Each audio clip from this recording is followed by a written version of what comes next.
Ay, ay, los pongo a bailar la pelúa. Y el que no baile que lo despelucan. Hijo de puta no me cuquen. Lean los números pa' que se eduquen. Yo no hago canciones, hago himnos pa' que no caduquen. Justin, is that a banger or what, brother? Yeah, man. I want to hear Stevie Ray. It's the B-side of that. Yeah. Is that like one of his real songs, you think, or what? Probably. I would think so.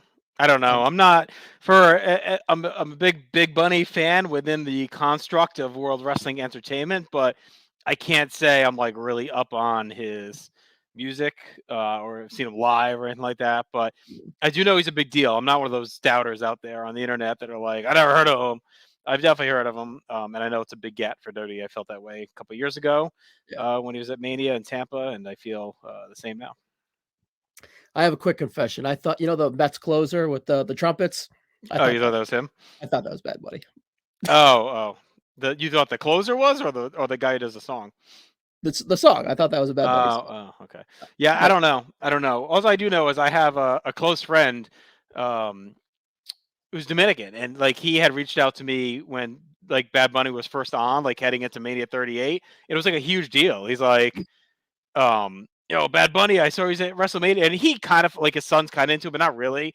But they like watched all of that, and it was like it was like a big deal, and he knew it like because of that. So like that to me was like, okay, I got my real world example, and it's like my son with Logan Paul. Like I'm like, these things are working, they do touch a certain part of pop culture that they probably wouldn't otherwise. And I know it becomes a joke that Vince is out of touch and all that, and he was for a long time. It's not made up, but I think like whatever they got going on now, whether it's Nick Khan or others are a little bit more modern, they seem to be tapping into the zeitgeist a little bit better.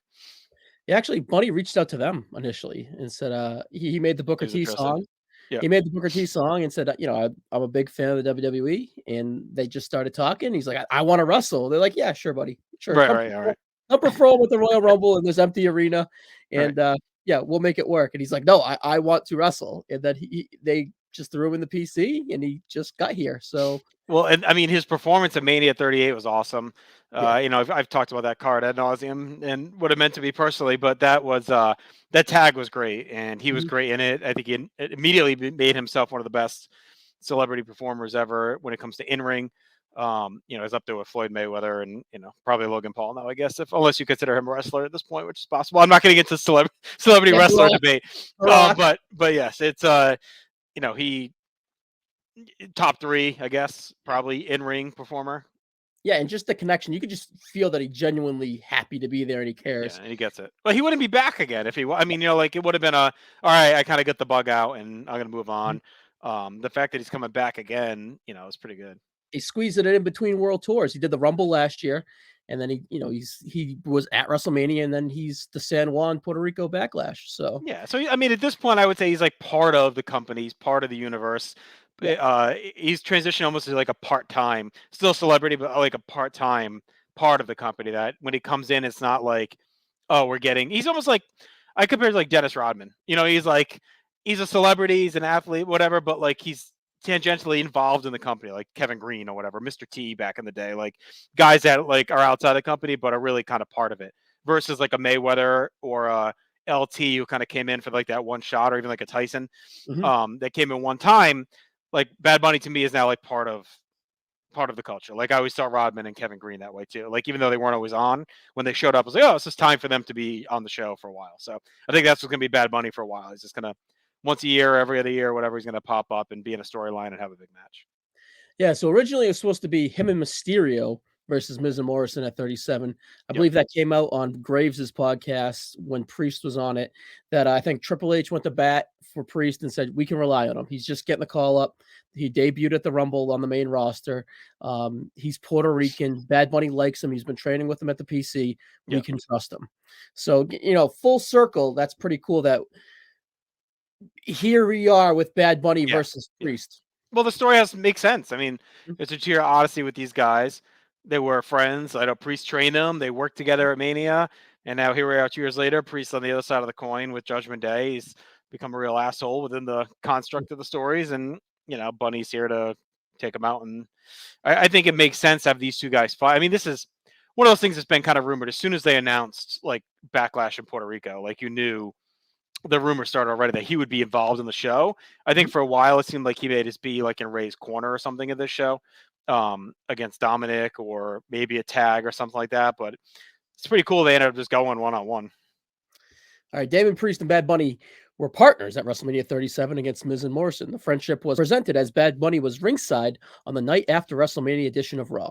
As Bad Bunny was doing guest commentary on the Spanish side of things at WrestleMania with the match between Dom and Rey Mysterio, Bunny stopped Dom from cheating and using a chain in his match against his father.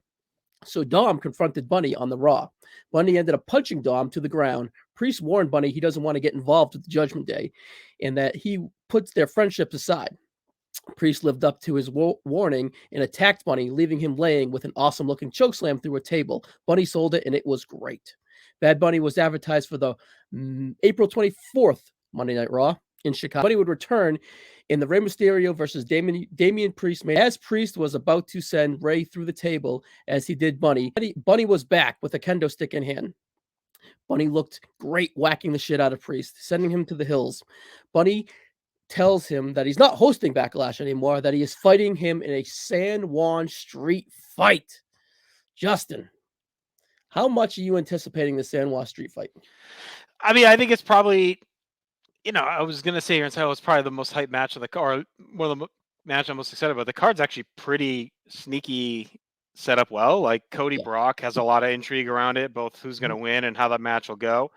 And this one's up there too. And like, it was a Bianca and Yo, and like, there's a lot of cool matches on the card. I think this will be really good. I mean, Bunny has lent us no reason to think he's not going to deliver. The fact that they made it a street fight means, we're going to get all the bells and whistles. We're going to get a lot of interference, a lot of chaos. And I think they're trying to hopefully dig deep and, get a vibe of like the old school Puerto Rico. They're not going to be bloodbath type brawls, right? We're probably not going to get blood, but just like an old school, street fight between two guys through the arena in Puerto Rico. I was just going to say, is this going to be Bruiser Brody-esque? Because they already involved a chain, and that was by design. Right. If you think Bruiser Brody in Puerto Rico, you think a chain through the crowd. Are we going to get Damian Priest running through the crowd, wailing a chain up and around, or are we just kind of getting a little too crazy there for this PG era? Yeah, I think it might be violent in the world of what they've built today. Like I don't think we're gonna get a Priest Bunny bloodbath, but I think we'll get we'll get some hard hitting brawling type stuff. Now, is Ray Dom on this card or no? Are we doing that here? They're not, but so I assume so they'll be involved in this for sure. Is any other Judgment Day fighting? Just Rhea, but she's it's against Zelina, which is kind of the same world. LWO versus So I mean, we're gonna get Balor involved in this. We might even see Edge involved in this if he's around. Yeah. But at the very least, we'll get Ray. We're gonna get Ray, Dom, and Balor for sure, 100%. I thought absolutely they were gonna go for the haircut match in Puerto Rico. I'm surprised they didn't do Ray and Dom here. Do they have any like Mexico City shows coming up or anything like that where they could run that? I don't think so. South Texas. Yeah, we're out of the States for a while for big shows. Yeah. But yeah, this is probably good. They were probably teasing that for a long time, and then when Bunny was probably feeling good at the PC or whatever, they were like, all right, let's go with it. And then it was when he was feeling really good, they were like, all right, let's go with a singles match. And then when he was feeling like a fucking rock star, he's like, let's do this fucking San Juan street fight. Right. So I agree. Anticipation is high, and I think it's going to deliver.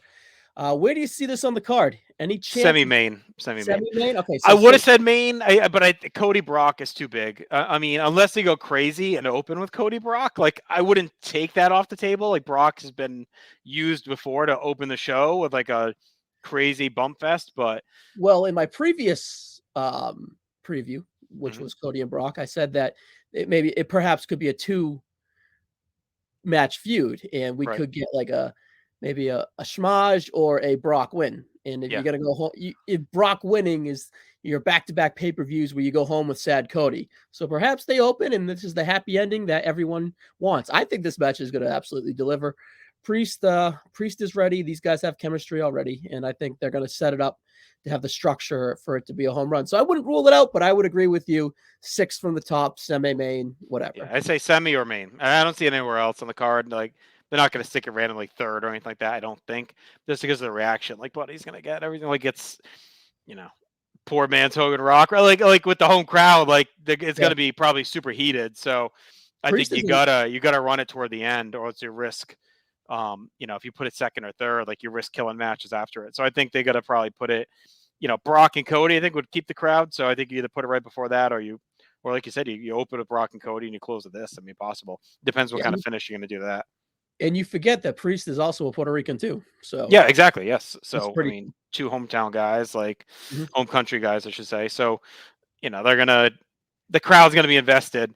And again, I think it's going to be a, cluster match, right? So you're going to have all kinds of stuff with the street fight stip. You're going to have interference. You're going to have weapons. You're going to have all kinds of stuff. So it's going to definitely be the type of match that'll keep a crowd engaged and be red hot. So I think you're going to close with it, or you just put it before Brock Cody, and Brock Cody will deliver.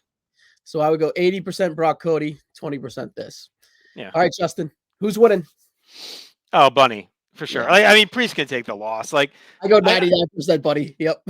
Yeah, I know it's silly to say, like, well, he's not a main guy, but this is one of those things to me that, like, Priest wins and losing even because he's getting a top 2 slot singles role. This is his WrestleMania match. He's getting Bad Bunny. Like, it's a big match in Puerto Rico. Like, to me, if he loses, who gives a shit? And I don't think Bunny will beat him clean. Like, it'll probably be something where Ray, they clean house, Ray takes him out, Bunny hits a finisher, and then, pins him or rolls him up or something.